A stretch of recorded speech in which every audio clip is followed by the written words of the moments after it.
12-year-old Sasha Paraknikov went missing on March 4, 2020, on his way to school. Hundreds of concerned residents of Astrakhan joined the search for the 7th grader, combing through basements, abandoned houses, and drainage tunnels. For 4 months, the boy could not be found, even though messages kept appearing online claiming he had been seen in different parts of the city. Whenever someone tried to approach Sasha, he would run away.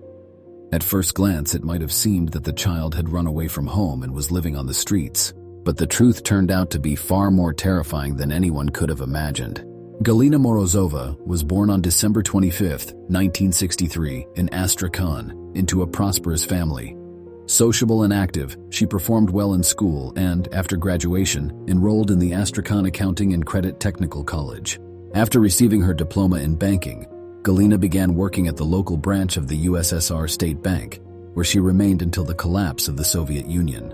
She was a very responsible and strong-willed woman. I would even say she was an idealist, demanding, wholly devoted to her work, her ideas, and her lofty goals, her colleagues recalled. Around the time she finished college, Galina married Vladimir Paraknikov, an entrepreneur who was nearly 10 years older than she was. According to friends of the family, the love between them was the kind of love movies are made about. The Paraknikov family had always lived in perfect harmony. They were loving, caring parents, and there were never any quarrels between them. Both were intelligent, well-educated, and deeply respectful of one another. In 1984, their first son, Denis, was born.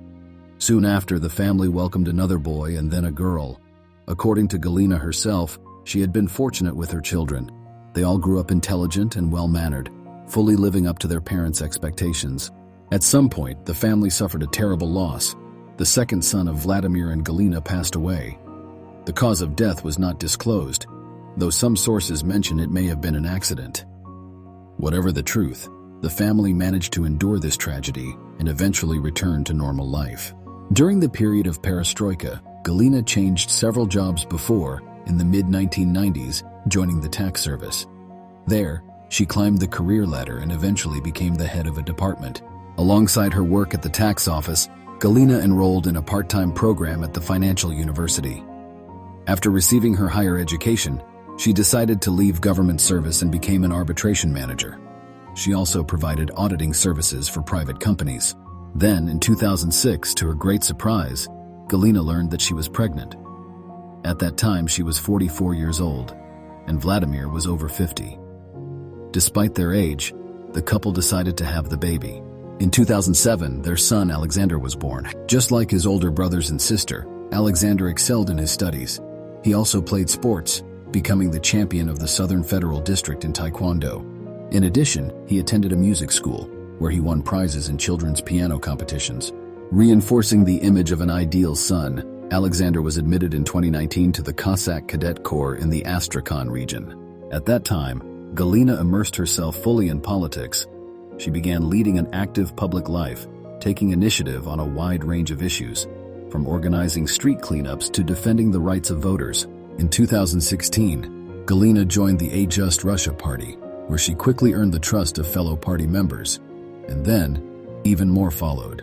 An energetic woman, she caught the attention of State Duma Deputy Oleg Sheen, who appointed her as his assistant for work in the Astrakhan region.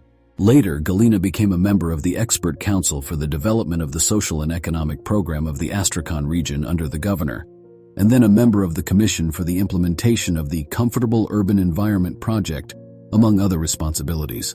But for the enterprising Astrakhan activist, this was not enough. In 2018, she announced to her party colleagues that she wanted to run for mayor of the city. They took Galina's words as a joke. Unsurprisingly, nothing came of this idea. But the very next year, in 2019, Galina set an even more ambitious goal. She put forward her candidacy for governor of the Astrakhan region.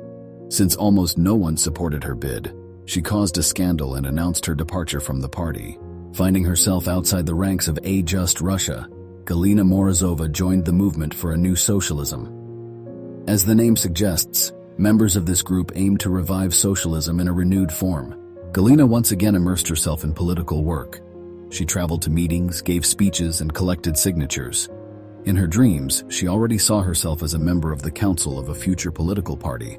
In her pursuit of success, the woman did not even notice that she had completely forgotten about her family. Her older children were already living on their own and no longer needed constant support. But she still had one more son, 12-year-old Alexander. It seemed that in Galina's mind, he remained the same ideal child as before, playing the piano, doing sports, and studying at the cadet corps. But in reality, things were far more troubling. As would later become clear, in late 2019, Alexander became acquainted with a group of teenagers from disadvantaged families. Before long, they developed a friendship, and the young cadet's life began to spiral downward. Sadly, Galina and Vladimir did not notice right away that their son had started skipping school and using illegal substances.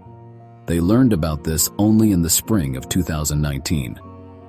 The parents tried to guide their son back onto the right path, but Alexander refused to stop communicating with his new friends or to fight his growing addiction. On March 4, 2020, the boy left for school. His father was in the hospital at the time, and his mother planned to attend a meeting and then go to the store.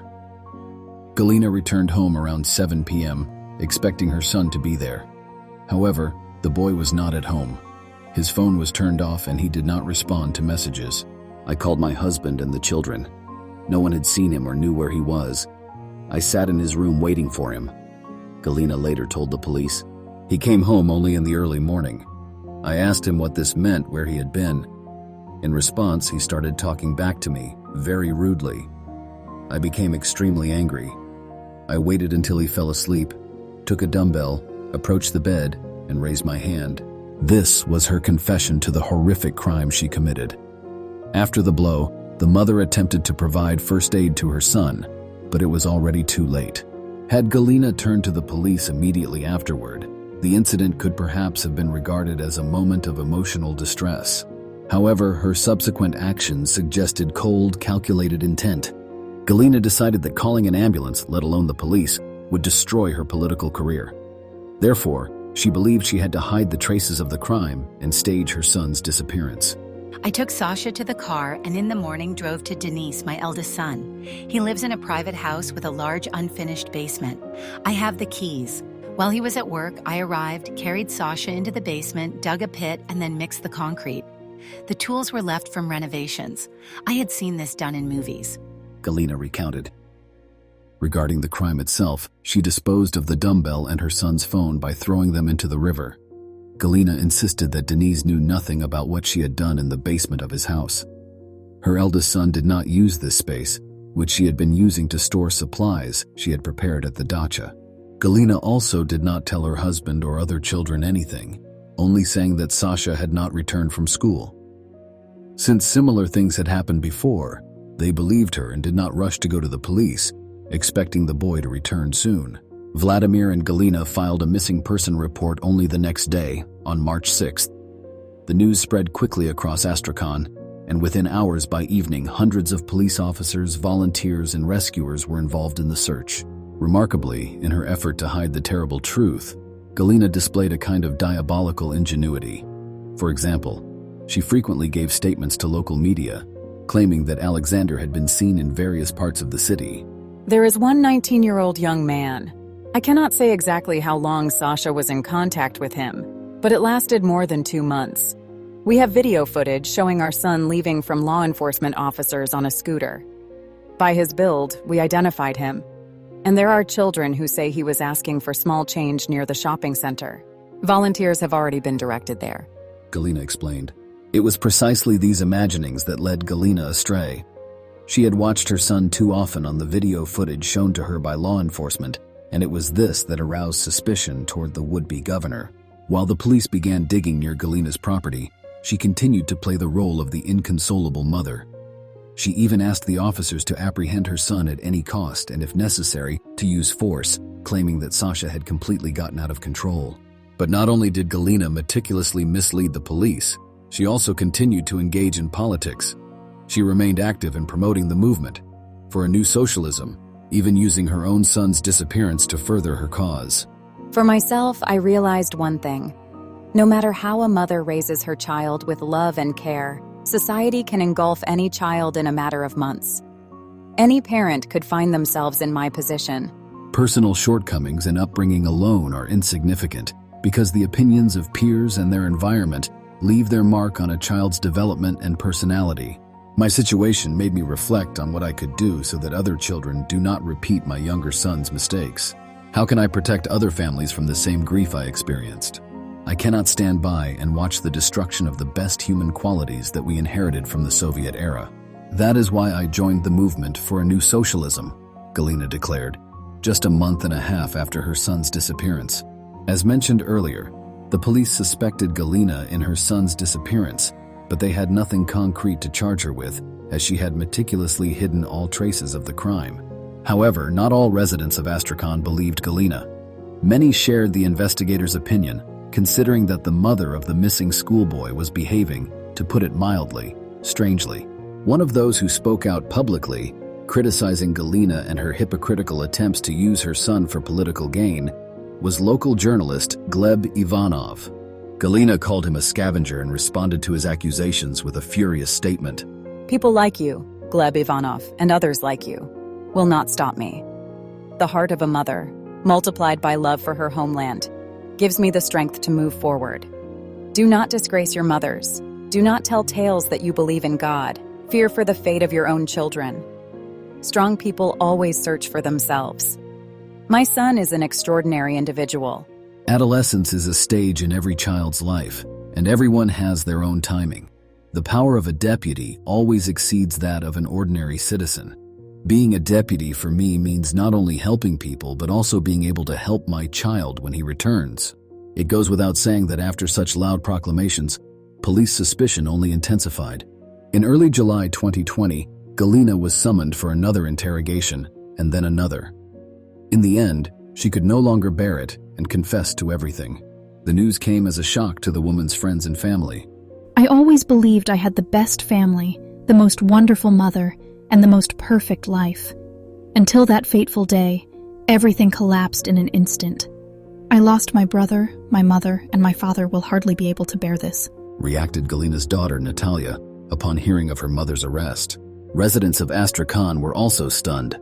After all, Galina Morozova was a well-known activist and public figure who played a significant role in the region's politics. The boy's body was found concreted beneath the floor of the house belonging to Galina Morozova's other son.